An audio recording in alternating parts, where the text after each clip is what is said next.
And thus ends the adventures of Beldurnik, hero of Spielberg, Tarna, and Mordavia, Prince of Shapir, and now King of Samaria by his own hand.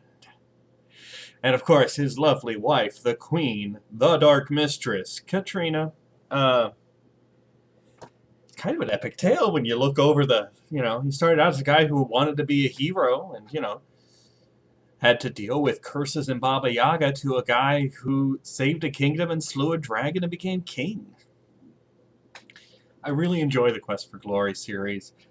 Not just because of the mechanics, not just because it's an excellent hybrid of RPG elements and an adventure game style of play.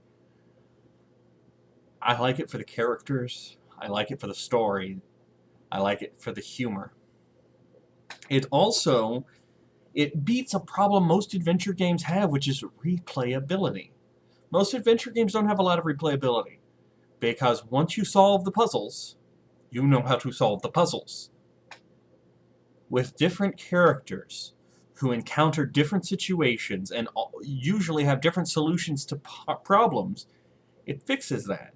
You can play each game at least 3, sometimes 4 times, and get a very different experience each time. Now, this is my second complete, straight, single-class, non-cheating playthrough of the game. The last one was as a thief, this time as a wizard.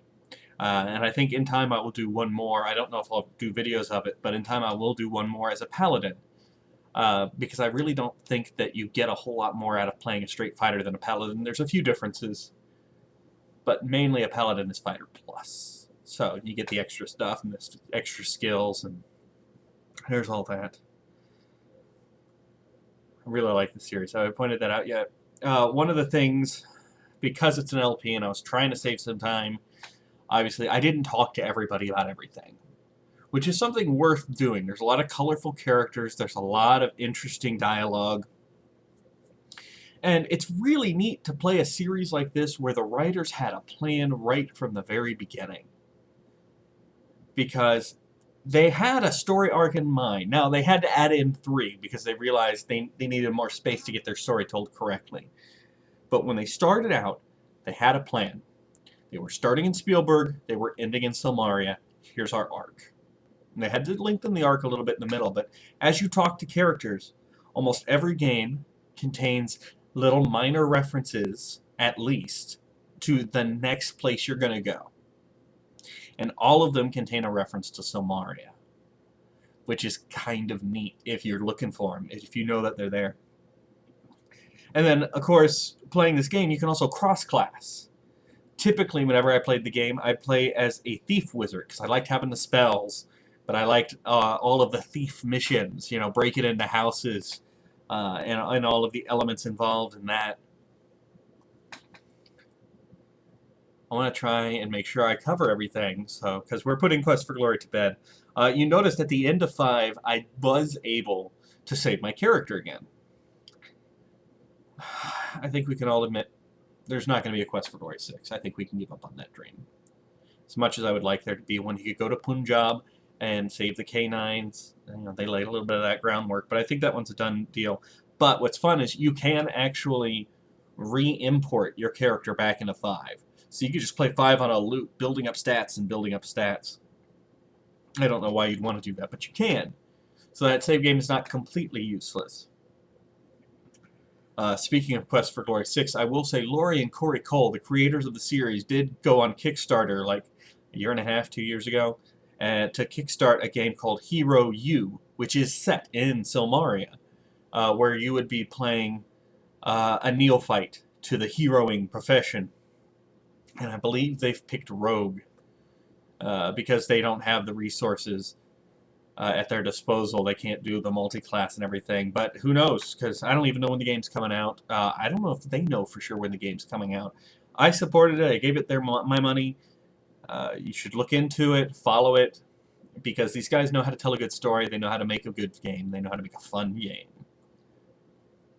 There's also a bunch of Quest for Glory fan-made stuff.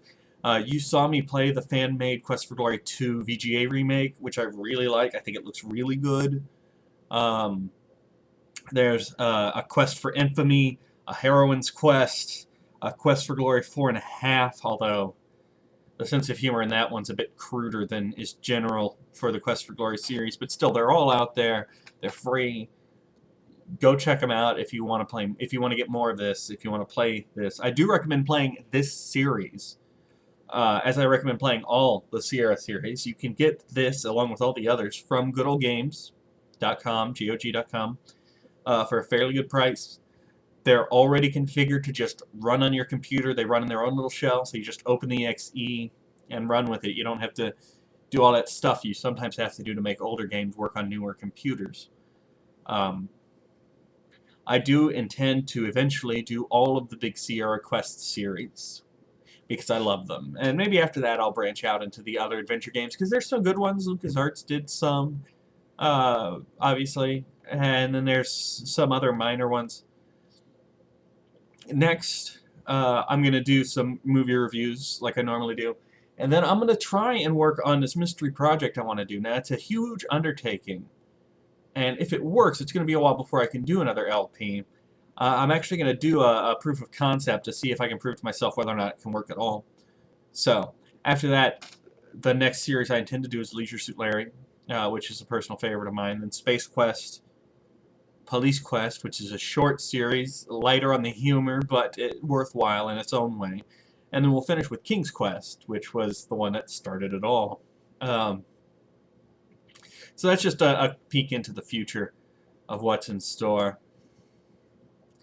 I hate closing the book on Beldurnik. I do. I love this series so much, and it's sad to put one more nail in its coffin for me, because I feel like, for me, once I play through it as a straight paladin, that's going to be it for me for this series. I'll feel like I've done everything. I've been there and done that. I have a problem with replayability in games. I have a problem with rewatching movies and TV series. I have a very good memory, and it's hard for me to enjoy the experience as much as I do the first time.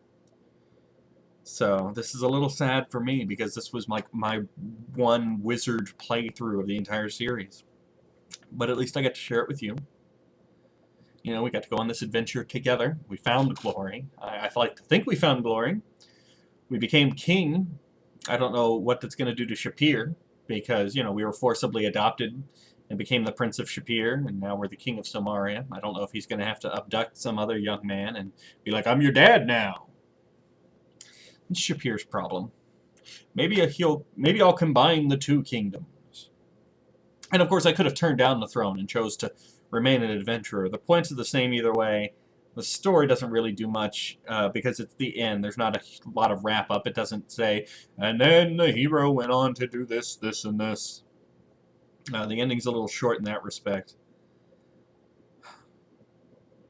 Ilsa becomes king if you don't. Just FYI.